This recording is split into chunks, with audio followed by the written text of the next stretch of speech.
Je suis toujours dans Ésaïe, dans ma culte personnelle le matin, et c'est un autre verset qui m'a vraiment touché, est-ce que ça, on peut dire ça, qui m'a impacté. Alors, Ésaïe 49, le verset 13. Si vous êtes tous là, moi je vous invite, si vous pouvez le réciter avec moi, on va le lire ensemble. Ésaïe chapitre 49, le verset 13. Cieux, chantez de joie. Terre, réjouis-toi. Montagne, éclatez en cris d'allégresse. Car l'Éternel a consolé son peuple. Il a compassion de ses affligés. Est-ce que vous êtes reconnaissant pour la compassion que Dieu nous montre, la miséricorde de Dieu? C'était un verset qui m'a beaucoup parlé dans ma culte personnelle dernièrement. Alors moi, je voulais qu'on puisse le mémoriser pour le mois de novembre. Mais pour le mois de octobre, juste pour que je ne l'oublie pas, je l'ai.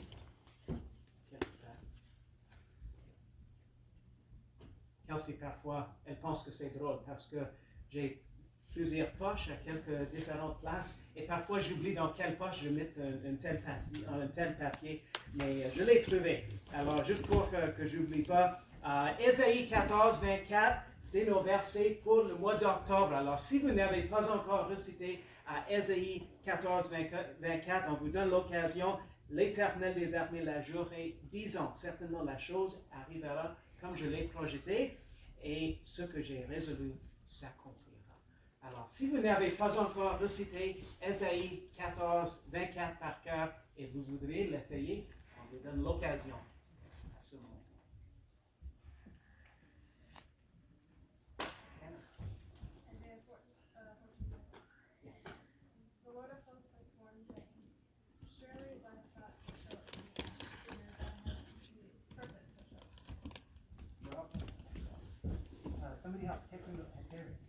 L'Éternel des armées l'a juré en disant, oui, ce que j'ai décidé arrivera, ce que j'ai déclaré s'accomplira. Bravo. Quelqu'un d'autre? Ésaïe 14, 24. Ésaïe 14, personne d'autre? OK. Mais on va continuer la semaine prochaine avec Ésaïe 49, 13. Alors, moi, je vous invite de venir avec moi dans vos Bibles, s'il vous plaît. Dans vos Bibles, je vais trouver ça. OK, ici. Venez avec moi dans Exode chapitre 17, s'il vous plaît. Exode chapitre 17. Et une fois qu'on est rendu dans Exode chapitre 17, je vais juste vous raconter des nouvelles de la part des Thyssen. Alors, les Thyssen viennent de nous envoyer, ce sont des missionnaires qu'on soutient en tant qu'Église, viennent de nous envoyer une lettre de prière. Alors, je vais juste vous raconter les nouvelles. C'était caché avec mes notes, alors je vais juste vous raconter les nouvelles. Et M. Thyssen dit, il nous remercie du soutien de l'Église et des prières, et il remercie le Seigneur pour la bonne santé pour lui et son épouse. Également, il dit que la réunion commence encore et des conférences missionnaires. Il disait aussi de prier pour un couple qui vient de se rejoindre avec Baptist Mission to Forgotten Peoples, les Josiah Coates, qui se préparent pour servir le Seigneur ici au Québec. Alors, ils disent de prier pour eux, alors qu'ils se préparent pour devenir au Québec pour servir le Seigneur ici, dans le ministère. Alors, de prier pour eux, mais également de prier pour lui et son épouse et pour leur déplacement, leur voyagement, et également les réunions. Et bientôt, ils disent qu'ils seront grands-parents aussi. Donc, ils demandent de prier pour leurs filles et leurs beaux-fils qui vont bientôt avoir un bébé. Alors, on va prier pour eux, pour les Thyssen, avant qu'on continue dans notre étude. Alors, on va prier maintenant pour les Thyssen. Prions. Merci Seigneur, encore une fois, pour cette journée. Merci du beau soleil que tu nous as donné aujourd'hui, Seigneur. Et on te remercie de cette occasion qu'on a de se réunir pour te louer, Seigneur, pour s'encourager l'un l'autre dans tes voies, Seigneur, pour s'exhorter et s'édifier, Seigneur. Et je prie pour les Thyssen, je prie que tu puisses bénir la réunion, bénis-les et guide-les, Seigneur, alors qu'ils donne le leadership dans la mission Baptist Mission to Forgotten Peoples. Également, bénis-le et dirige-le dans leur ministère à aider des églises et les missionnaires, les pasteurs au Canada qui essaient d'implanter des églises. Donc, Seigneur, guide-les et donne-leur de la sécurité sur les routes, Seigneur, et bénis la réunion. Et bénis-les également en tant que grands-parents. Bientôt, ils seront grands-parents, alors dirige-les dans tout leur ministère. Je te prie, au nom de Jésus, je prie. Amen. Alors, vous êtes rendus dans Exode, chapitre 17, et nous allons lire les versets 8 jusqu'au verset 15. Alors, suivez avec moi, s'il vous plaît, dans Exode, chapitre 17, les versets 8 jusqu'au verset 15. Ça nous dit: Alors, Amalek vint et livra bataille à Israël à Rephidim. Et Moïse dit à Josué: Choisis-nous des hommes, sors et combat contre Amalek. Demain, je me tiendrai au sommet de la colline avec la verge de Dieu dans ma main. Et Josué fit comme Moïse lui avait dit pour combattre contre Amalek. Moïse, Aaron et Hur montèrent au sommet de la colline. Et il arriva, lorsque Moïse éleva sa main, qu'Israël était le plus fort. Mais quand il reposait sa main, Amalek était le plus fort. Et les mains de Moïse étant devenues pesantes, ils prirent une pierre et la mirent sous lui, et ils s'assirent dessus, et Aaron et Hur soutenirent ses mains, l'un d'un côté et l'autre de l'autre. Et ses mains furent fermes jusqu'au coucher du soleil. Et Josué défit Amalek et son peuple par le tranchant de l'épée. Alors l'Éternel dit à Moïse: Écris ceci pour mémoire dans le livre et fais entendre à Josué que j'effacerai entièrement la mémoire d'Amalek de dessous les cieux. Et Moïse bâtit un autel et le nomma Éternel, mon étendard, Jéhovah Nissi. Alors, est-ce que vous avez pu deviner le nom de Dieu qu'on va examiner ce matin? Un grand indice, c'est les deux derniers mots, le dernier nom dans le verset 15. C'est le nom Jéhovah Nissi. La signification de ce nom de Dieu, c'est le Seigneur est ma bannière. Le Seigneur est ma bannière.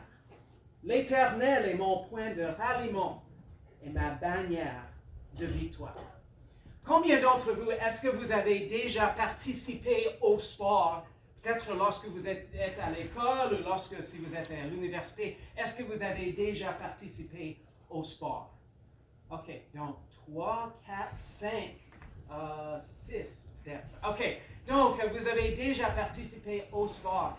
J'ai une question à vous poser. Dans votre école, ceux qui ont levé la main, ça se dit bien, ceux qui se sont levés la main, quel était le nom de votre école et de votre how do you say that, like the names of the team? L'équipe, oui, le nom de l'équipe. Comme par exemple, là où j'ai assisté, j'ai fait mon école secondaire. La dernière année, c'était Heartland High School au Nouveau-Brunswick. J'ai fait juste la dernière année, je faisais l'école maison avant. Mais j'avais fait la dernière année et c'était Heartland High Huskies. Donc le chien husky, c'était leur emblème, pour ainsi dire, leur nom pour leurs équipes. Donc quel était le nom de vos équipes? Ou si c'était comme Cookshire Cougar, je ne sais pas, par exemple. Eleanor. Les cavaliers? Les cavaliers de Michel Montan. OK, cavaliers, OK. Quelqu'un d'autre? Oui, M. Couchon.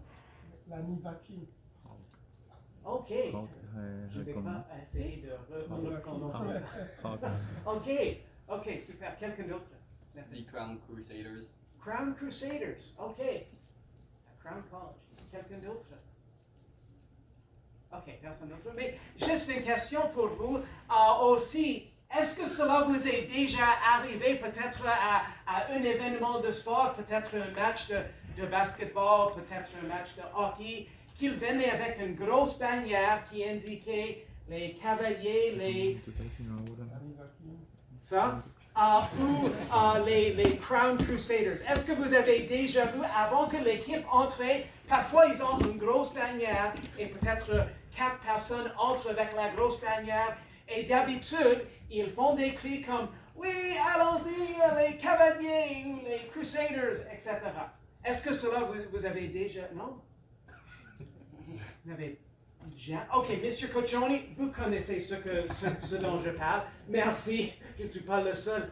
Mais c'est intéressant lorsque ça arrive parce que d'habitude, si on était présent pour encourager notre équipe préférée, quelle bannière, pensez-vous, une question très difficile, mais si on voyait une bannière des Crown Crusaders, disons, si on voyait une grosse bannière et une équipe qui se tenait en arrière de cette bannière, quelle équipe pensez-vous sera en arrière de cette bannière Crown Crusaders? Personne peut deviner. Probablement les Crusaders, n'est-ce pas? C'est pas très compliqué. Mais probablement les Crusaders, n'est-ce pas? Et souvent, lorsqu'on va chez un match, d'habitude, on dirait, « Oh, mais quelle équipe? Vous êtes ici pour supporter quelle équipe? » D'habitude, ils disent soit l'un, soit l'autre, n'est-ce pas? Et souvent, s'il y a plusieurs équipes qui font un genre de tournament, est-ce que ça se dit bien en français?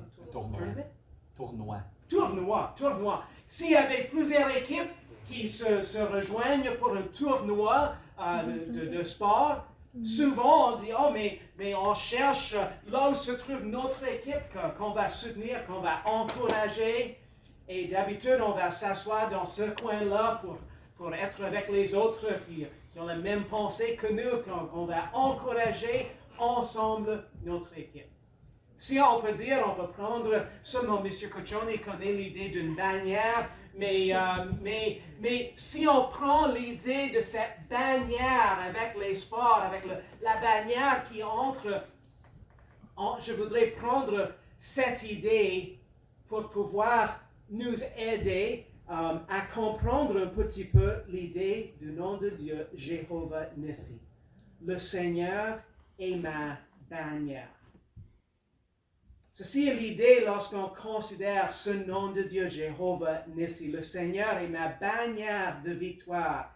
Et lorsqu'on considère l'autre équipe, lorsqu'on considère notre ennemi, avec le Seigneur, on peut être sûr d'avoir victoire et on peut avancer courageusement en lui et avec lui, car avec lui, la victoire nous appartient.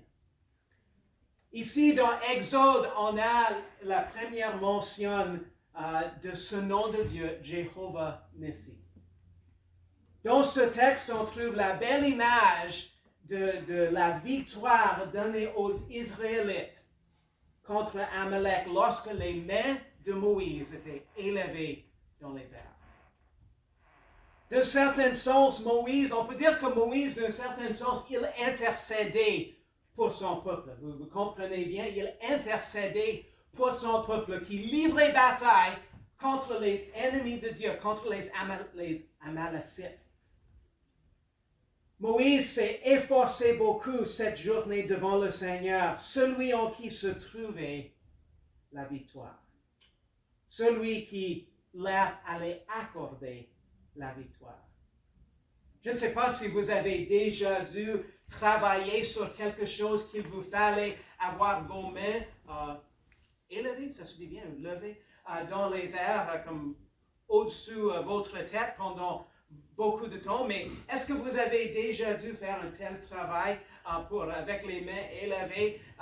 Moi, je trouve une des choses qui, je trouve difficile, c'est, si je fais quelque chose sur un avion, c'est devoir travailler en dessous le panneau d'instrument. Est-ce que vous comprenez le instrument panel, on peut dire le dash dans l'avion? Et ce qu'il faut faire, il faut se coucher sur le dos et il faut comme avoir la tête est juste comme avec les pédales des rudders, la tête est juste comme sur l'oreiller, c'est comme les pédales des rudders. Et donc, on est comme là-dessus sur le dos et on doit élever les mains pour travailler à l'autre côté du panneau d'instrument, le dash. Et parfois, il faut réparer des fils, autrefois, il faut enlever certains instruments, ça dépend le problème qu'il faut traiter. Mais moi, je trouve, après un certain temps, je me rappelle, à un moment donné, on devait passer plusieurs fils pour faire des changements. Et je me rappelle, mes mains, mes mains et les bras ça faisait mal parce que ça faisait longtemps, j'ai dû garder les mains élevées. Je me rappelle le contrôle, le yoke, on dit le yoke, mais comme le rod pour le contrôle, se trouvait là. Alors, je me reposais les mains sur le rod pour le yoke, juste pour enlever un petit peu le poids qu'il fallait soulever.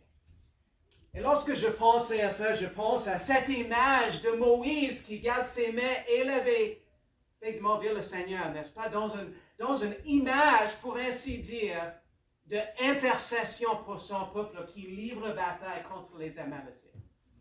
Et Aaron et Hur, je crois que c'est la bonne prononciation en français, Hur, est-ce que ça se dit bien, Hur, viennent, si on peut dire, en secours, en aide avec Moïse pour aider à supporter ses bras dans les airs.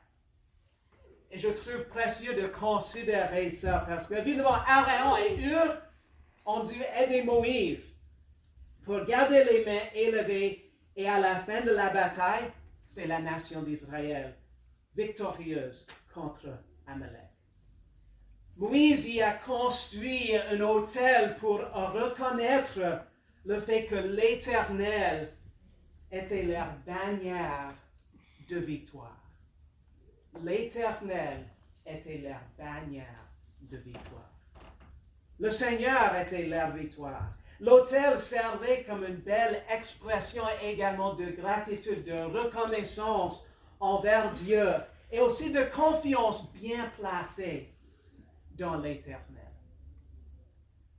Une autre chose, l'autel servait comme un bon rappel pour les générations à venir que la victoire se trouve dans l'Éternel. Celui qui était la bannière de victoire. Juste pour mettre un petit peu de contexte, je ne sais pas si vous avez des souvenirs chez vous. Combien d'entre vous est-ce que vous aimez les souvenirs? Je crois qu'on a déjà demandé ça à un moment donné.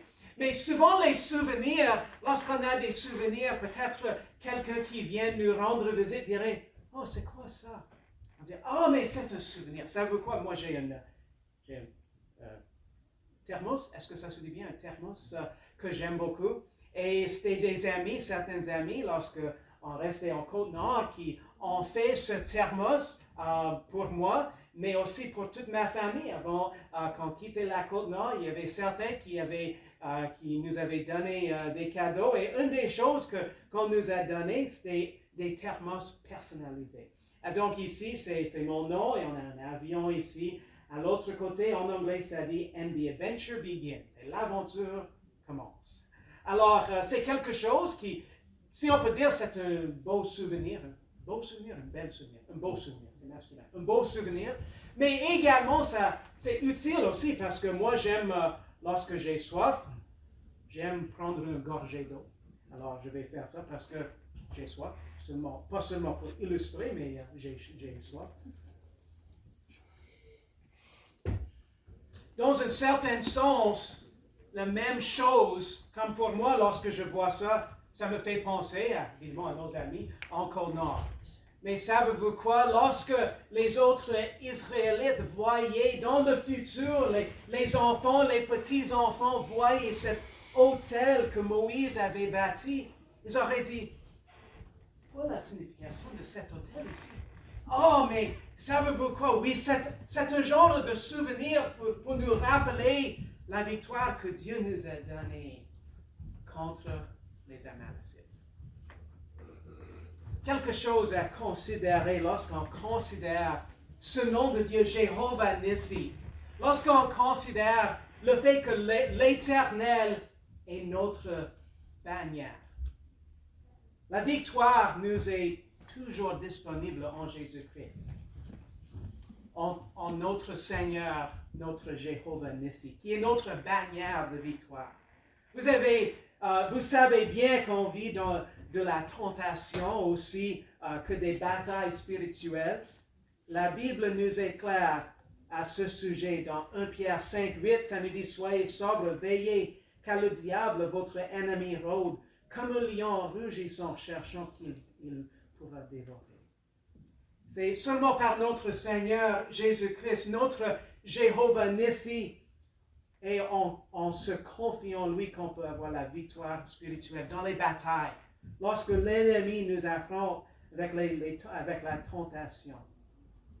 1 Corinthiens 15, 57 nous dit « Mais grâce soit rendue à Dieu qui nous a donné la victoire par notre Seigneur Jésus-Christ. » Est-ce que vous êtes content que la victoire appartient à notre Seigneur Jésus-Christ? Moi, je suis content à ce sujet. 2 Corinthiens 2, 14 nous dit « Or, grâce soit rendue à Dieu qui nous fait toujours triompher en Christ. » Question à vous poser ce matin.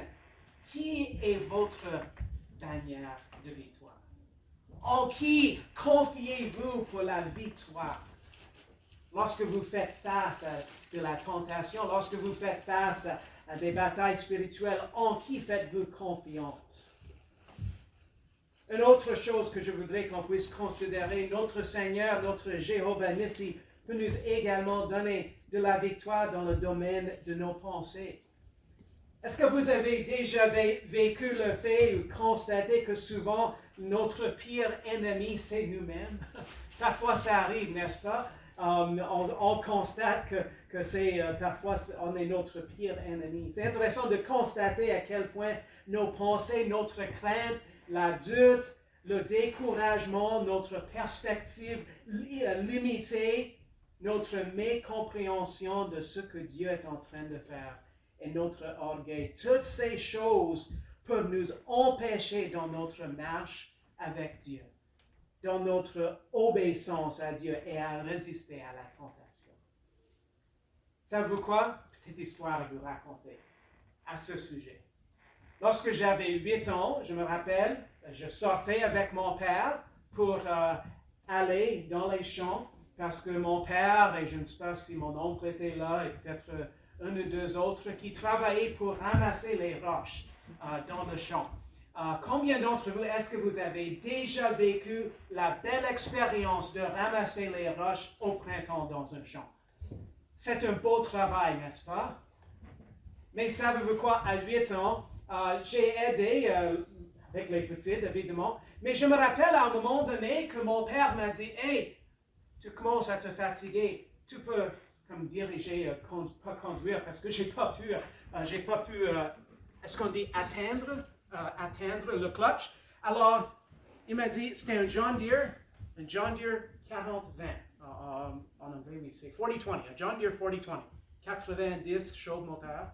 Et je me rappelle, mon père disait, OK, je vais te placer, et il faut juste tenir une ligne droite à l'autre bout du champ. Je crois que c'était un long champ, c'était comme à peu près de 3/4 de mile, le champ. Alors, c'était très long, on était dans une vitesse basse, alors il m'a dit juste garder une ligne droite. Mais savez-vous quoi, quelques minutes avant ça, je me rappelle que ma sœur, qui est 1 an et demi plus aînée que moi, on avait tous il y avait comme 2 équipes pour ainsi dire. Moi, j'avais déjà dirigé le tracteur. Donc, ça, ce n'était pas quelque chose de nouveau. Alors, je pensais, oh, mais c'est correct, je vais faire le tracteur. Alors, mais savez-vous quoi? J'avais l'envie de faire le backhoe. Je ne sais pas comment est-ce qu'on dit backhoe en français? Avec un loader et une pelle en arrière. Une pelle. Une pelle? OK, une pipine? OK.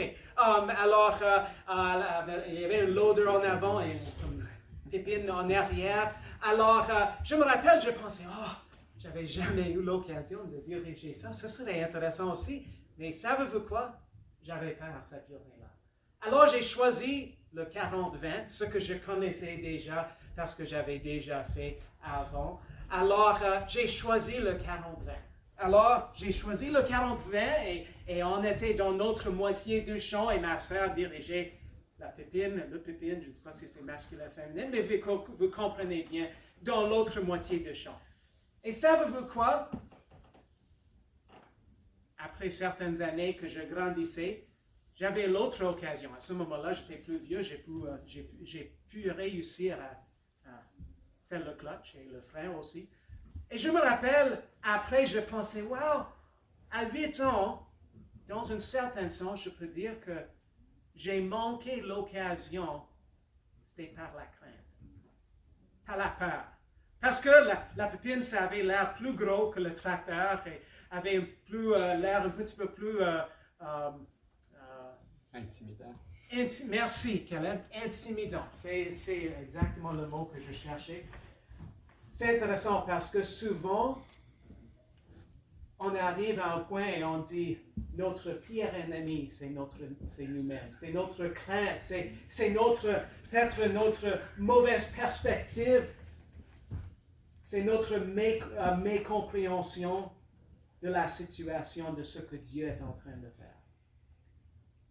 Mais heureusement, notre Seigneur, notre Jéhovah, il peut nous donner même de la victoire dans le domaine, dans la bataille pour nos pensées. La Bible nous rappelle que celui qui est en vous, celui qui est en nous, est plus grand que celui qui est dans le monde. Selon Éphésiens 6, 17, la Bible nous dit que le casque du salut est notre foi dans les promesses de Dieu et dans l'assurance qu'on a en Christ protège notre esprit, protège effectivement nos pensées.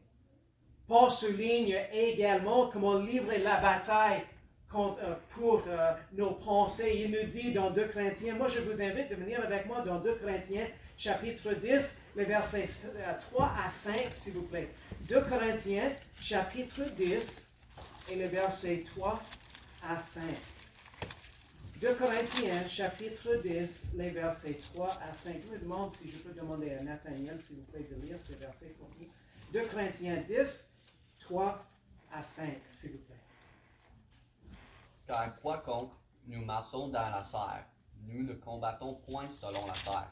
En effet, nos armées de guerre ne sont pas charnelles, mais elles sont puissantes en Dieu, pour renverser les forteresses, pour détruire les raisonnements et toute hauteur qui s'élève contre la connaissance de Dieu, et pour amener toute pensée captive à l'obéissance de Dieu, de Christ.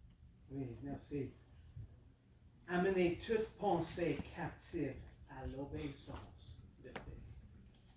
Également, l'apôtre Paul, sous l'inspiration du Saint-Esprit, nous donne une belle liste de choses, de ce à quoi nos pensées devraient ressembler. Dans Philippiens 4, 8, il nous dit « Au reste, frères, que toutes les choses qui sont véritables, toutes celles qui sont honnêtes, toutes celles qui sont justes, toutes celles qui sont pures, toutes celles qui sont aimables, toutes celles qui sont de bonne réputation, et où il y a quelques vertus, et qui sont dignes de louange, que toutes ces choses occupent vos pensées. »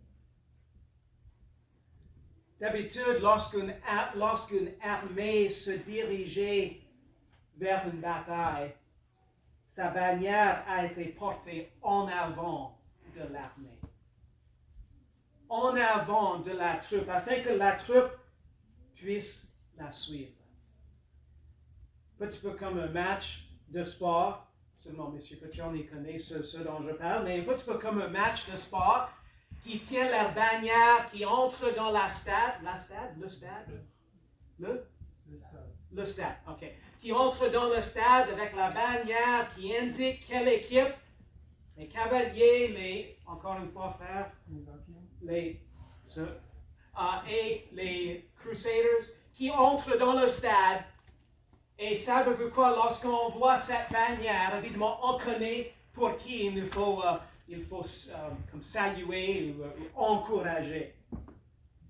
Comme c'est les équipes qui entrent, si on a deux équipes qui entrent, évidemment, chacun dans leur propre bannière, chacun est précédé par leur, si on peut dire même leur leader aussi.